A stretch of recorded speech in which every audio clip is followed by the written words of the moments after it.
Live from the Washington, D.C. area, it's the Inside Scoop. All the news that our viewers want to know. Now, here's the host. Good evening, everyone. My name is Alpha Woolen, and I'm your host this evening for the Inside Scoop. Really excited. I know I say that every single show, but I'm really excited about this show. Tonight, we have with us the Vice Mayor of the City of Manassas, Vice Mayor Mark Wolfe. Thank you so much for joining us, Mark. Thank you. I appreciate being here. Sure. So I want you to tell everyone all about yourself, your background. I do have some specific questions that I want to get into because Northern Virginia is such an interesting place. But before we do that, so what made you get into politics? Well, that's actually a very interesting story. So let me backtrack a little bit. I've lived in Manassas for 35 years, my wife and I, family. And I was a corporate warrior, so didn't really expect to stay in Manassas a long time. And the real story is after a few years, I had the job offer of a lifetime. Sort of in the corporate world, the job you hope for, which would have required us to move to London. Oh. And I accepted the job. It was all set to go, and my wife came up to me. It's like, I just really don't want to do it. And she had started working for the ballet, which I'm sure we will talk about later, and had gotten a lot of traction. And she's like, I'll never be able to replicate that, and I want to stay here, and I want this to be our forever home. Okay, I love my wife. I want to stay married to my wife, so we made the decision to stay in Manassas. Fast forward a few years, Manassas was in a really bad spot.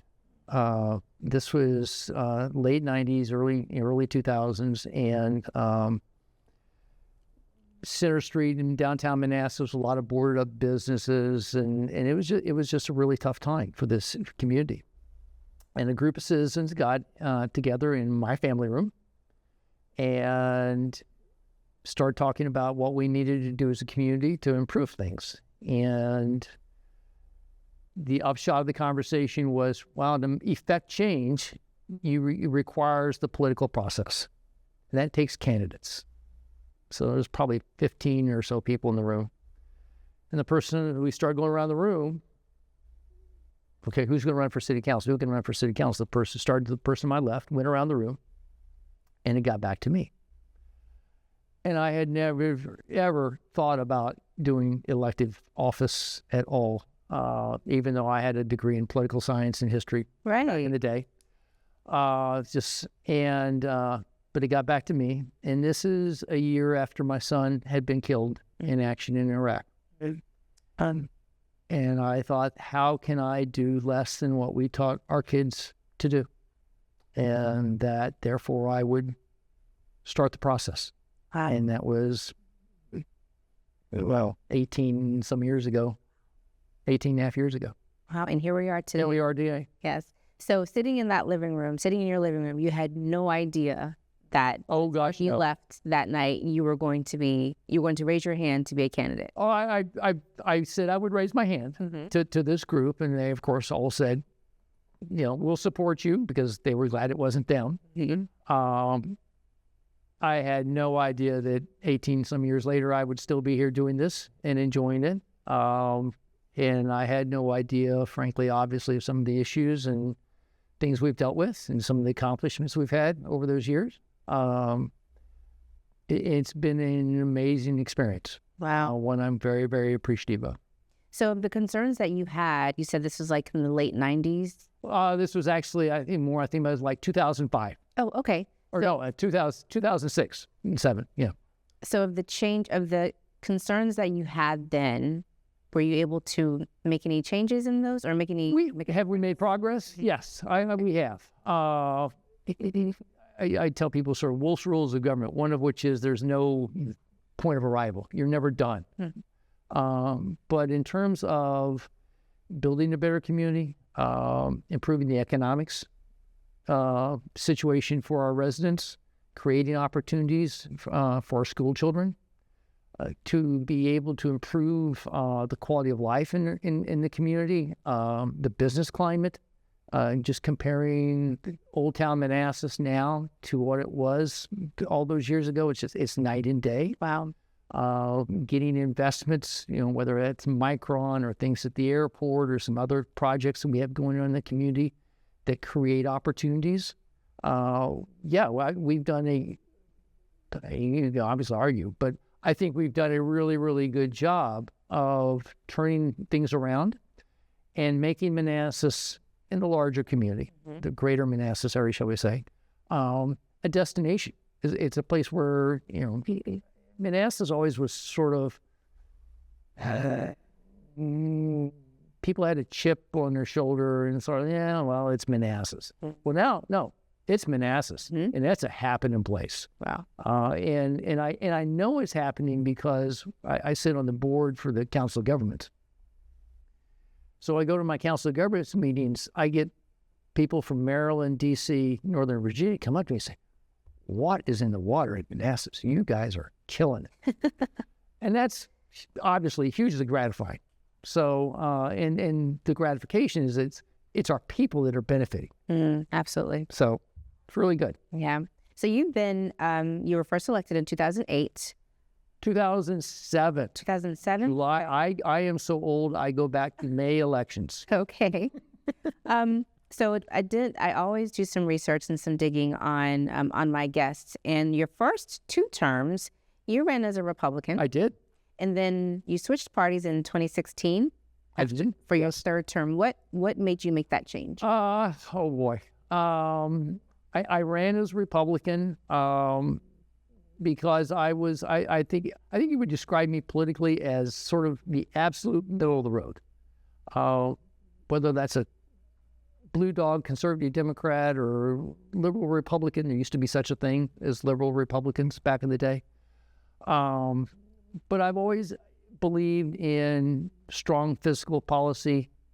I'm a business person. It's got to make sense. You got to have return on investment. I've always been strong, probably a little more liberal in some on social policy. As you might expect from with the story of my son, we're pretty strong on defense issues and America's place in the world.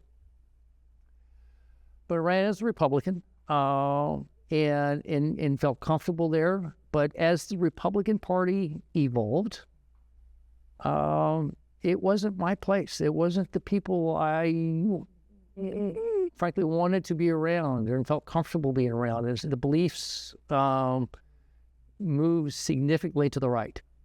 And it became less and less a let's get things done. It became wedge issues and social issues.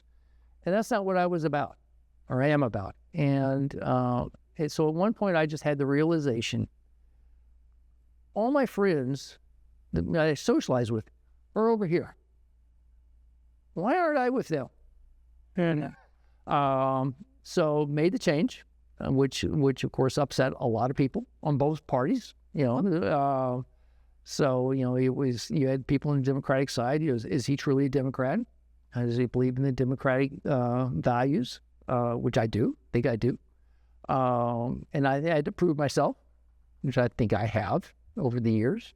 And of course, I have some my Republican friends that feel like I was a traitor to the cause, and I understand that. But I think it's a much better reflection of who I am and what I believe in the current alignments with the parties that we have. Sure. And was it also kind of responding to the change, the change in the demographics, the landscape of Manassas? That wasn't a part of my decision. But obviously Manassas has changed. And I tell people the story. In 2008, so I had been elected for 6 months, and you had the presidential election. And Obama won the city of Manassas. There was not one Obama yard sign anywhere in the city of Manassas that year. Wow. But he won. Not one? Not one. Oh my God. And that told me something. That the population and the politics were evolving and changing. And yes, now Manassas is a solid Democratic city. and I electorally benefit from that.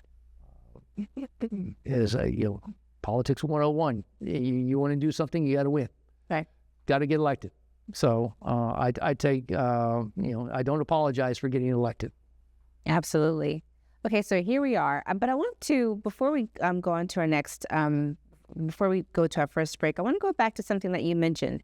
So you are the executive director, which I think is such an outlier, executive director of the Manassas Ballet Theater. How did that happen? Well, that's how I stay married. Okay. So I am not an arts person in any way, shape, or form, but by trade, I am a corporate operations person. So I've been the CEO of a couple of organizations, was in a high-level position of American Express, Ameriprise back in the day. And so that's what I do. And my wife has this passion about the ballet and creating something for the community that's, frankly, in the size community we are, is almost unique. And so this is my way of helping and being engaged and involved. I don't get paid for it. Never have, but I do spend more, and it seems like more and more time doing it as the ballet has grown and grown and grown. But no, this is all how I stay married. Smart man. So the ballet was there before. The ballet was there, and we moved here, and my wife got a job and danced there and taught, and the person ran it, so it's been a nonprofit organization since 1984.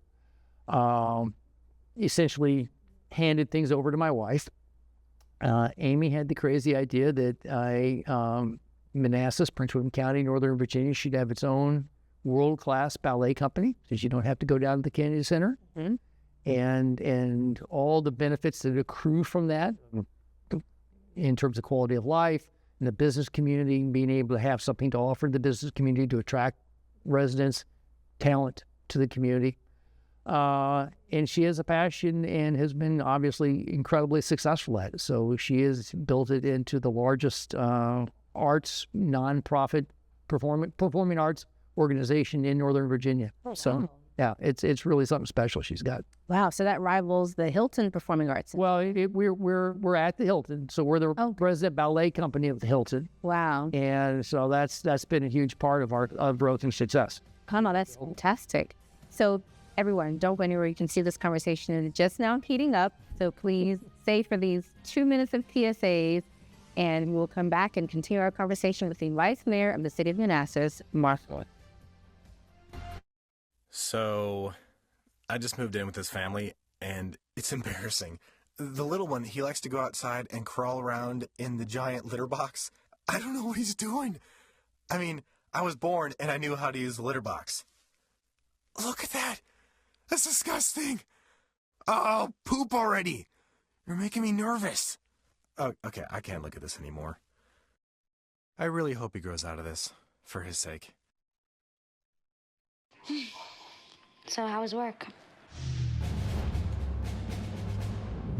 It was 1,300 hours. My math class from 302 was in the trenches. Davy Roth had it the worst. Fractions were coming at him left and right. He just didn't get the damn things.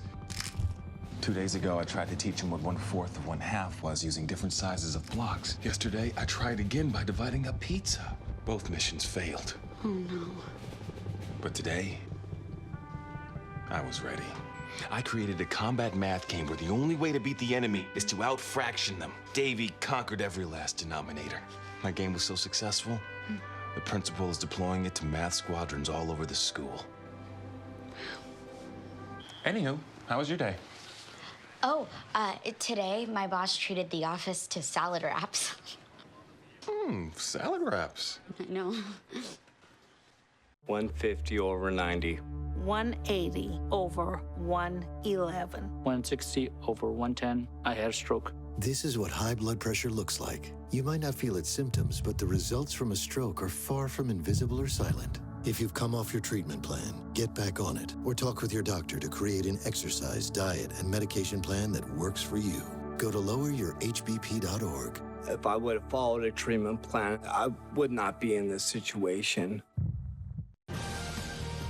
We're back to the Inside Scoop. Here again your host. And thank you so much for joining us back here on the Inside Scoop. We are going to continue our conversation with the Vice Mayor of the City of Manassas, Mark Wolfe. So when we left off, we were talking about the Manassas Ballet and your work there as the executive director. We talked a little bit about it. But kind of going back to something else that we talked about fiscal responsibility and how that's something that's really important to you. And I want to talk about something that the board recently, the city council recently dealt with, and that's something that kind of always gets folks riled up, and that's the vote for a salary increase. So talk a bit about that. Like, why do you think that riled folks up in Manassas so much? I don't think it did. You had a few people that voiced a concern about it, and that's appropriate and good. But given that Manassas is 45,000 people, and I probably got 2 or 3 emails, a few phone calls, and maybe 10 people spoke at public time, that's a very small issue, to be honest. And we did it, and I'll tell you my view on it, and I can't speak obviously for anyone else on the council. But to me, it was a couple of things. Number one is expanding the pool of candidates for the city council. I've had people sit there and say, well, you only work a couple hours a day, a couple hours twice a month. No. That's not the job. I probably spend, and it varies, but easily 20 hours a week, if not significantly more. Now, this is, and maybe because I'm vice mayor and because I've been there so long, I'm engaged and involved in maybe things that some other council members aren't. I can't speak to that.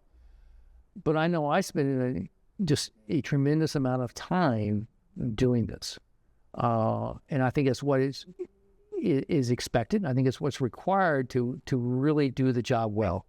And whether that's meetings or talking to staff or the community or the business community, being sort of a go-between so that you're filtering information in and out between the different constituencies, that all takes time.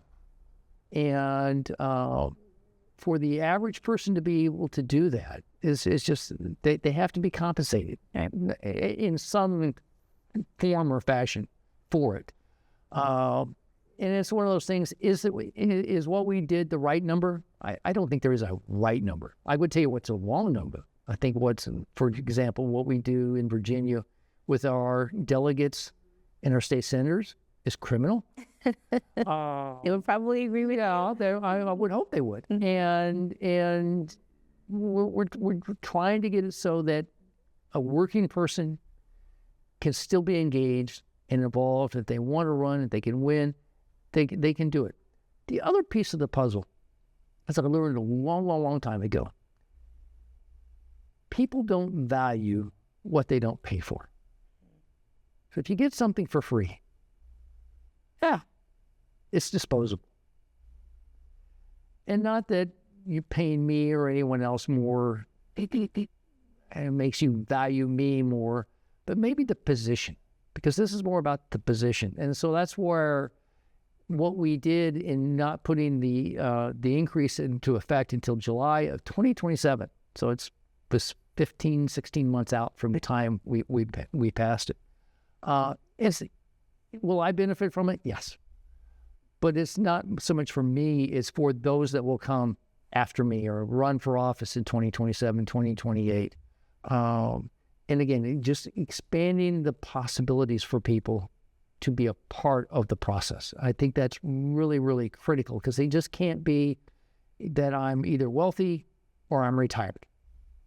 You need other people to be engaged. Absolutely. And I think it's important to put numbers to it to really give it perspective. So we're talking the salary for the mayor went from $20,000 to $37,000. Whopping $20,000. Right. To $37,000. And then for council members from $18,000 to $34,000. Cool. So we're not talking about, and I understand we have to look at things from a fiscal perspective and revenue, et cetera, but we're not talking about making people filthy rich here. No, and we're talking an organization that has an overall budget of about $500 million. Right. And that's Find me another organization of $500 million in revenue that you're paying the leadership $18,000 a year. Right. And that's why I think it's important to look at everything from a holistic perspective. I actually saw something on WTOP. It says the debate highlighted deeper questions about the nature of civil service, municipal governance, and economic accessibility. Supporters argued the increase would make council service more inclusive, which is what you just said, while opponents stressed the importance of fiscal responsibility during turbulent economic times. And I think that, well, before I say what I'm going to say, do you think that people really understand the price of policymaking? Oh, no. People have no idea. And I will tell you, I had several people who unfortunately wouldn't come public on this, but they were literally like, I wouldn't do what you do for less than $100,000. Or you deserve $100,000 or significantly more than that for what you do and the amount of time and shall we say, the stress that can be involved.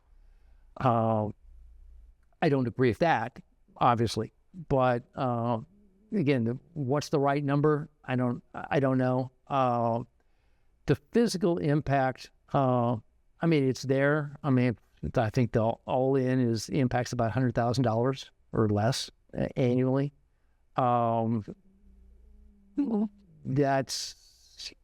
It's real money, yes. But in the grand scheme of things, that's, again, not very much for a community the size of Manassas. Right. And those modifications were actually, they were suggested by you, right? So when you said that you're not sure of the right number, how did you come to? That was a political process.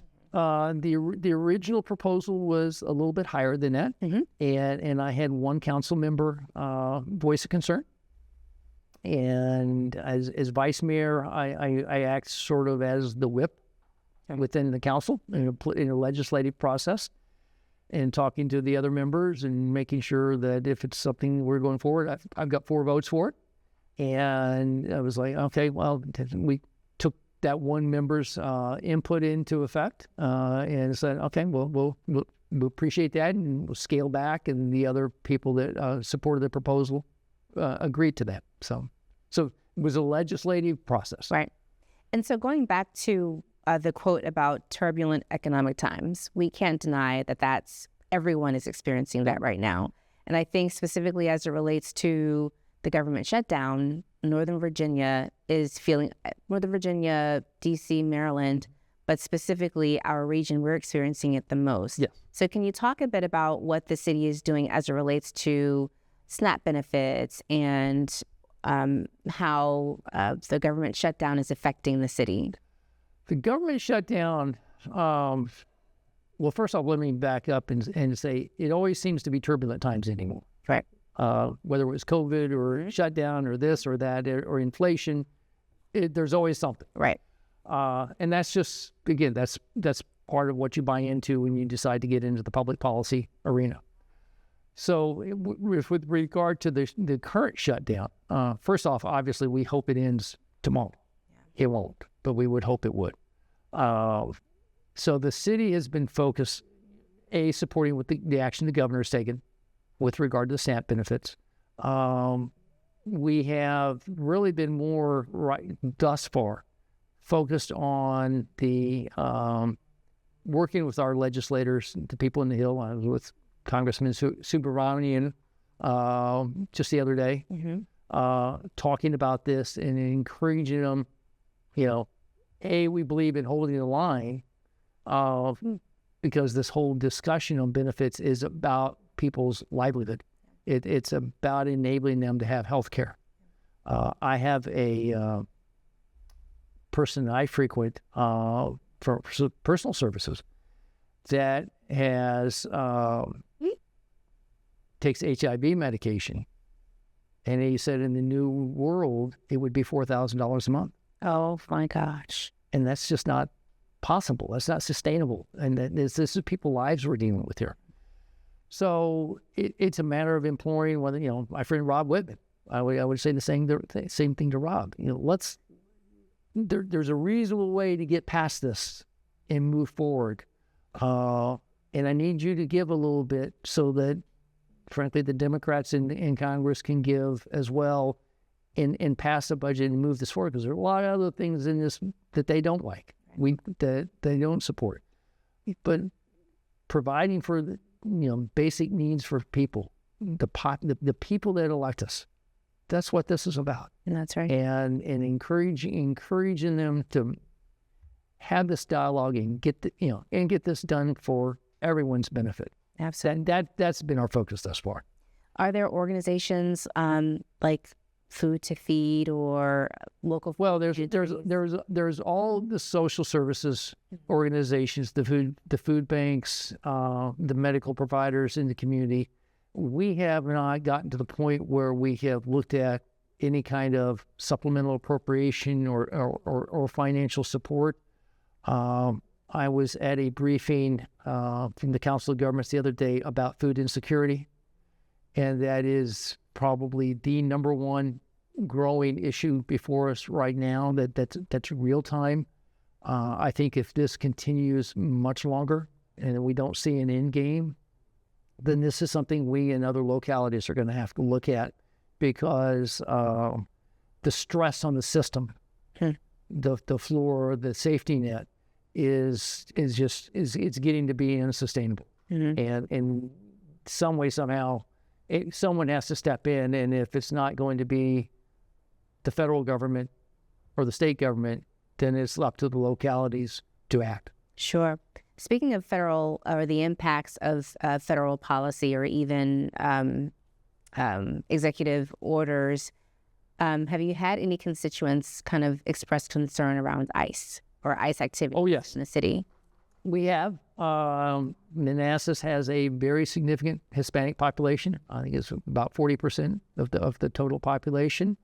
Well, I get concerns expressed to me all the time. I see the alerts on social media. We had a situation. We were in a meeting probably 2 or 3 weeks ago, and an armored vehicle was traveling on Liberia, and my phone blew up. And it turned out to be just the Marine Corps was moving a piece of equipment from somewhere, but people are terrified.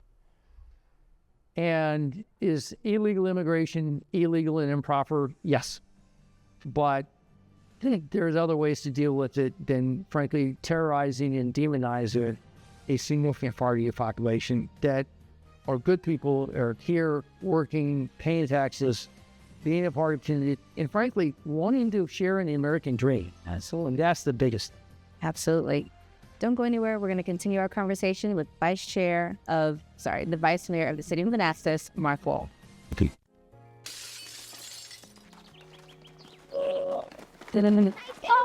Sir, I can't believe we broke Holman Hennessy's window. Correction, dude.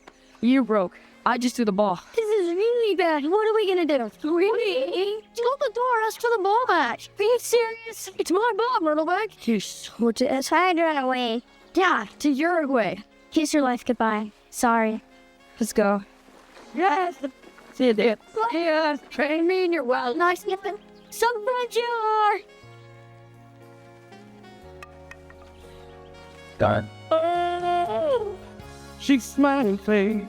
It keeps saying, you Hi. sharing the Tell him it was an accident. on me. And we can fix the window. Fine. I'll come with you. Loyalty. Pass it on. You go first. A message from the Foundation for a Better Life. One day these rats will play. Listen to small people, you give it a try, and you know, playing masses. Don't play with fire. Yeah. That's the deal. It's not enough. Take on the sake of the nice, only smile. So I'm going to source. Switch it is out. Don't play with matches. Don't play with fire. Only you can prevent wildfire. For science.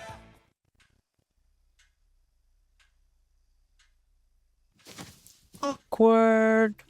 I'm the awkward silence. You try to avoid me. Then there I am again.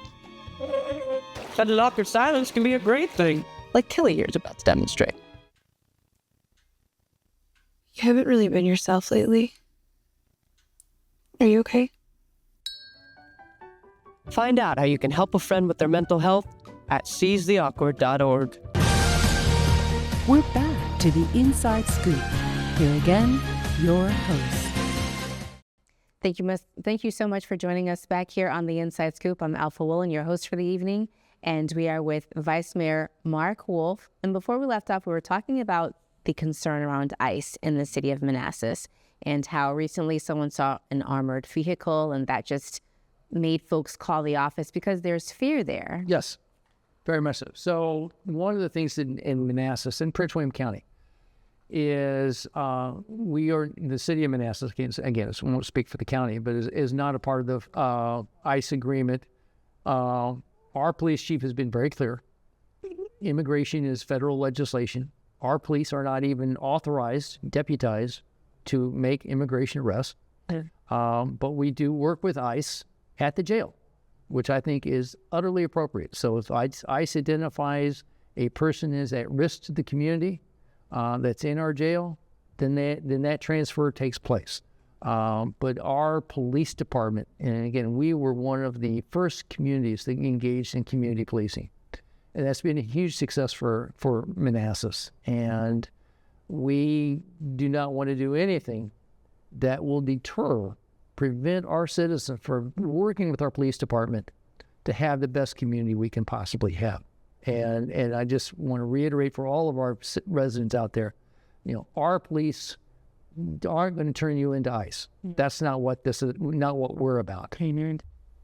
That's comforting. And I think more people want to hear that. Not only our Latino population, but everyone. We all have friends, family, coworkers, colleagues that are affected by this. Yeah. I have a friend who was here in the U.S. since he was 4, and he is in his early 40s. And in January, he was picked up by ICE and deported to Liberia. He was held for 90 days. The conditions were deplorable. He's in a better place now, but still, he's having to start his life over again. And that's where I will editorialize that. Again, immigration is illegal and wrong, but due process always has to be respected, and that is that goes back to the core of the American Revolution. It's about due process. Right.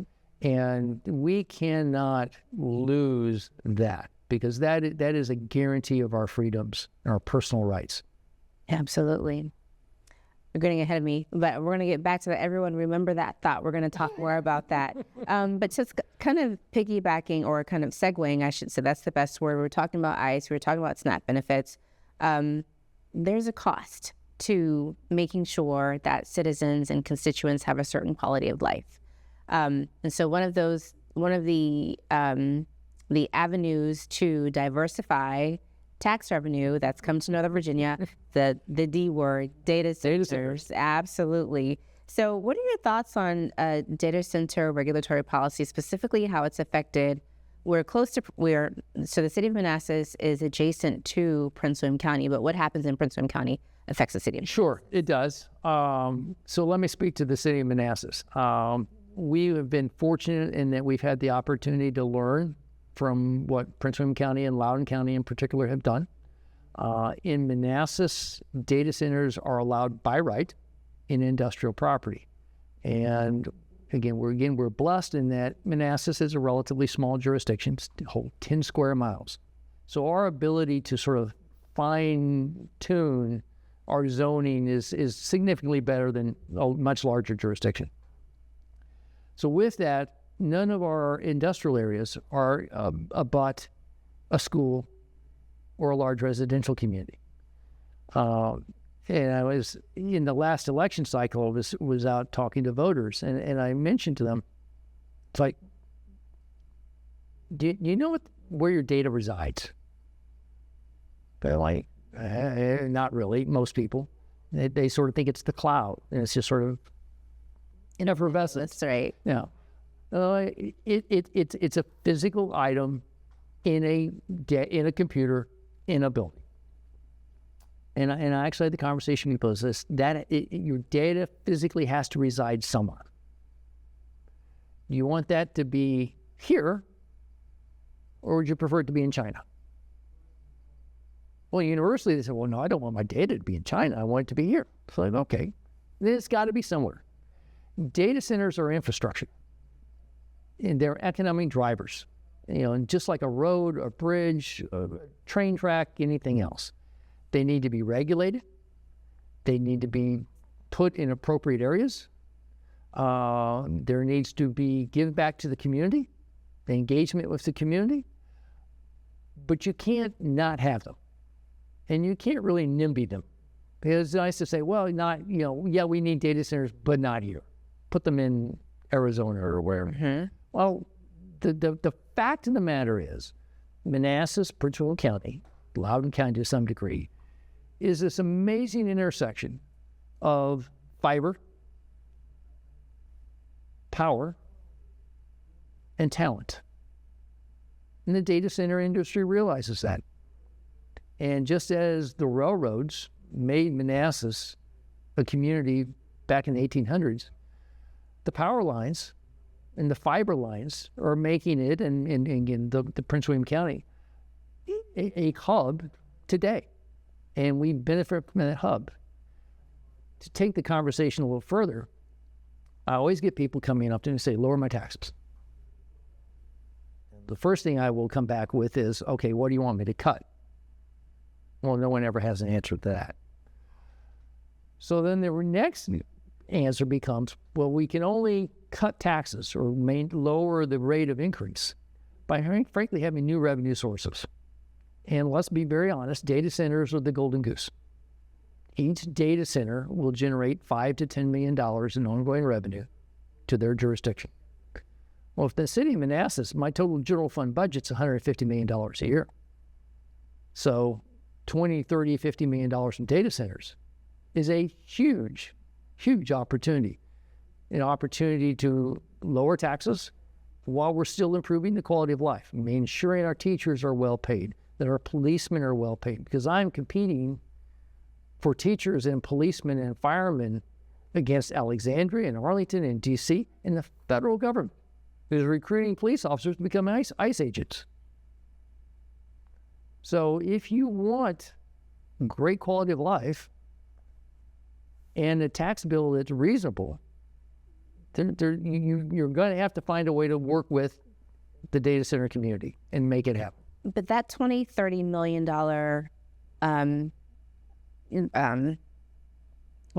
goal hasn't been realized. Oh, not yet. No. This is all for the city of Manassas. It's coming, but for Prince William County, it's already arrived, and even more so in Loudoun County. I mean, Loudoun County, I think, essentially funds its schools, the entire schools budget from data centers. Therefore, they can have a lower tax rate than I can. So for going back to your point of NIMBYism, specifically as it relates to data centers, how do you communicate to folks, not in my backyard, it's the noise, it's the water, it's the electricity, and I'm not downplaying those concerns. Those are legit. Oh no, absolutely they are. Absolutely they are. And I think the answer becomes listening and direct communication. So I'll give you a good example. So the first data center that in Manassas that is up and operational is on Godwin Road. As it was being designed, the city, the staff, worked with the data center provider to orient it so that the auxiliary power units were not facing towards a residential community that's a little bit of a distance away, but we're actually up against other businesses. We worked with them on landscaping. We worked with them on sound buffers. So to take, let's be honest, a large square building and make it as attractive as we can, as innocuous as we can, and to their credit, the data center community that we work with has been very agreeable and has been positive in working with us to make it as good as we can. I understand people wish it was something else sometimes. It's commercial land. It's a commercial use. It's appropriate for the site. It does not increase the demand on services. So you're not hiring more firemen, you're not hiring more policemen, you're not hiring more teachers. And so that becomes, something that any governmental body has to consider and come up with a package that works for that community. And I think we've done a good job of doing that in Manassas. Specifically as it relates to regulatory policy, what are some areas that you think local governments could use in the area of help from the General Assembly? Oh, well, great question. I just was having this conversation with our state senator the other day. In Manassas, this first data center so happens we're not deriving revenue from it yet because it is leased to a bank.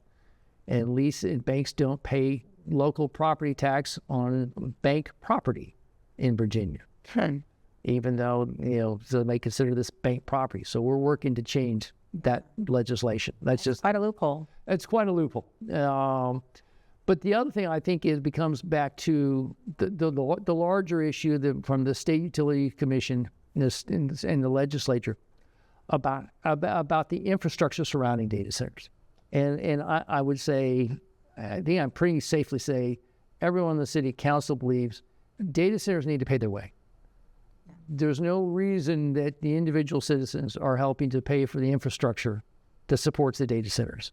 I think making changes like that will go a long ways towards being able to realize this is a needed industry. If the United States falls behind in the AI race, the data race with other countries, then we're going to lose on the economic growth front in the long term. So this is part and parcel of who we are. I mean, you can fuss about it all you want, but this is here. It's not going to go away. It's here to stay. We need to manage it in the best way possible, just like we manage anything else. Do you think that, so you brought up a really interesting point when you said that data centers need to pay their way. Do you think that people understand that that's not something that local governments can police, that absolutely comes from the state level? No. Yeah. And frankly, nor should they. That's a level. Well, that's a level of detail. Yeah, it is. But people don't care. Don't want to think about their government. They just want it to work. Right. Provide. Plow the streets, clear the snow, educate my kids. That's what they want. That's what they want. Please make sure you don't go anywhere as we continue. We were going to finalize our conversation with Vice Mayor Mark Wolfe. I'm not struggling with that. Don't go anywhere with you in 120 seconds. It's going to get me. Every day across America, excess food is gathered by a network of good people at local food banks, giving hope to millions of children who struggle with hunger. They've earned their wings, and you can too. Together, we can solve child hunger. Support Feeding America and your local food bank at feedingamerica.org. Hi, I'm Josh Temple. You might have seen me on TV where I help folks turn their houses into dream homes. But forget construction. Parenting is the toughest job there is. So when you need help or advice, turn to the parenting experts at Boys Town.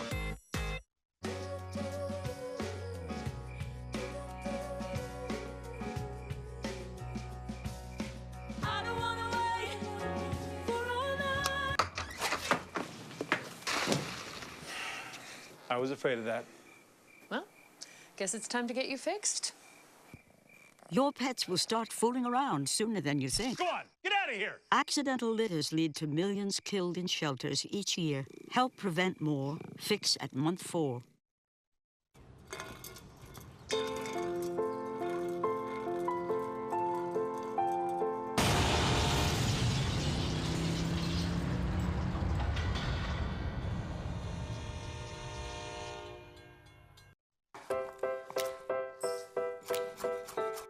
Food. It nourishes, brings us together, and adds flavor to life. That's why it's important to wash hands, surfaces, and fresh produce. Keep raw meat, poultry, and seafood separate from ready-to-eat foods like fruits and vegetables. And cook to proper temperatures using a food thermometer. Enjoy! And refrigerate leftovers within 2 hours. For more tips on safely preparing foods, visit homefoodsafety.org. We're back to the Inside Scoop. Here again, your host. Thank you so much for joining us back here on the Inside Scoop. I'm Alpha Woolen, and we're going to continue our conversation with Vice Mayor Mark Wolfe. When we left off, we were talking about data centers, the very important issue that Prince William County, all of Northern Virginia is dealing with. Loudoun County, we mentioned, even Fairfax County, but really Prince William County and the city of Manassas. And when we left off, we were talking about the kind of blind spot. I call it a blind spot when it comes to folks not wanting data centers in their backyard, but why local governments can make certain decisions and why they can't, and the help that local governments need from the General Assembly. There's a quote that I got from WTOP. It says, council members say the additional revenue is needed to help fund some of the city's largest expenses, including a $1.8 million increase in local funding of Manassas City Public Schools, rising utility costs, and expanded fire and rescue operations. So if people understand that, what do you think the big fear is when it comes to no matter what, I just don't want them here? Well, I don't want to speak for people, citizens. What I hear, frankly, is a lot of concern about where the energy is going to come from and the effect on the environment. And that is absolutely legitimate. And I will have some of the same concerns, and frankly, in trying to speak with, the Dominion people, trying to understand how is all this going to work? So the city is a little uniquely positioned in that we're, as opposed to county, we have our own utility system. So we own the power lines and stuff, but we actually buy our generation through Dominion, through PJM. And our agreement with the Dominion calls for them to power the city of Manassas, period, end of story. We get first call, essentially, on power. So we need to work through that and see how where is all this power going to come from? I don't think Dominion, frankly, has been very forthcoming on that. But with regard to the localities, again, you have to remember Virginia is a Dillon Rule state, which the average citizen has no clue about. You have to geek out in political science about this, but that essentially means that the localities can only do what the legislature tells you specifically, explicitly, that you can do. So if something new comes up, like data centers, there's no legislation on it. And we are sort of behind the eight ball on this. And so again, this is where working with our representatives down in Richmond, and very frankly, the governor's office, and I will delving into politics, and this is the night before Election Day. Right. Who sits in the governor's chair makes a huge difference, because having a governor that will work with the General Assembly and putting in policies that will provide for data centers in a prudent manner that will benefit the communities and the citizens as well as the data center companies is absolutely critical. And obviously I'm a Democrat, and I believe Ms. Spanberger is the person who can best do that. But that's you need someone in Richmond who understands and is willing to act. And that's a perfect segue into a loaded question that I'm going to ask right now. And that question is, are data centers a partisan issue? And if so, what should voters pay attention to? Now, before you answer that question, there's a quote in the State of the Commonwealth Governor Youngkin's State of the Commonwealth statement in January. He said that data centers alone support 74,000 jobs, bring in $9.1 billion. Then he goes on to say, we should continue, this is Governor Youngkin, who is part of the GOP. He said, we should continue to be the data center capital of the world and make sure Richmond is doing what is necessary to support that goal. But then he goes on to say, different communities will make different decisions on data centers, but these must be their decisions. He's essentially saying that Richmond should stay out of it. What are your thoughts on that? Well, see, I think Richmond's got to be a part of the answer. Again, localities can only do what Richmond says. And so my read of the political environment is it is everyone is anti data centers right now. It doesn't matter who you are, you're where you are on the political spectrum. It's the place to be. The real test comes who is willing and able to actually act. It's one thing to say say whatever you need to get a vote. And there's some people that are really good about doing that. But at the end of the day, governance is about delivering. As I like to say, get shit done. That's what governance is about. Public access television. That's right. And we need people that are serious about this, are willing to make the hard decisions, hold people's feet to the fire, hold the data center industry, Dominion's feet to the fire. Say, no, we're going to have data centers. We know we're going to have data centers, but let's do it the right way that benefits the communities and benefits the people. And so you would say then that it's a partisan issue. Oh, I think it's absolutely. It's not partisan on the front side, on the TV ad. In the back room in Richmond, it is absolutely partisan. Absolutely. I think one thing that I've paid attention to is that, so Governor Youngkin says Virginia should continue to be the data center capital of the world. But when it comes to regulatory policy, every time there was a wave of policy, I think it was Delegate Josh Thomas, came from a Democrat, to help local governments kind of rein in data centers and their development. Yes. So I think people should pay attention to that tomorrow to make sure that, as you said, this is technology. America cannot afford to be behind the 8 ball on this. It's going to happen, but there is a way that we can make sure industry and communities occupy the same space, and that's regulatory policy. Yeah. And the benefit of this, if we do it right, just read an article today about a new data center complex coming into Prince William County from NVIDIA. And the article talked about the fact of Manassas and Prince William County becoming essentially the new Silicon Valley. Now, that's not always positive, and I totally understand that. But it creates opportunities. It's an issue of abundance. And I would much rather have to be dealing with those kind of issues than worrying about how am I going to find jobs for all the kids that are graduating from Osborne High School or any other high school. Where are people going to work? How are they going to find housing?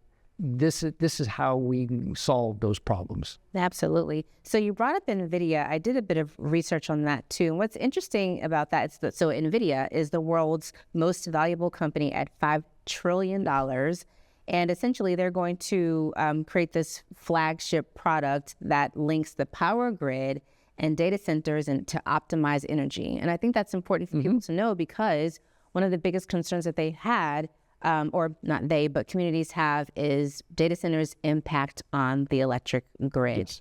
Yes. So with this mammoth of a project coming up, I think they just made a statement yesterday about it. What are your thoughts on NVIDIA? Well, I don't know a lot about it specifically. The project is actually just across the line from Manassas in Prince William County.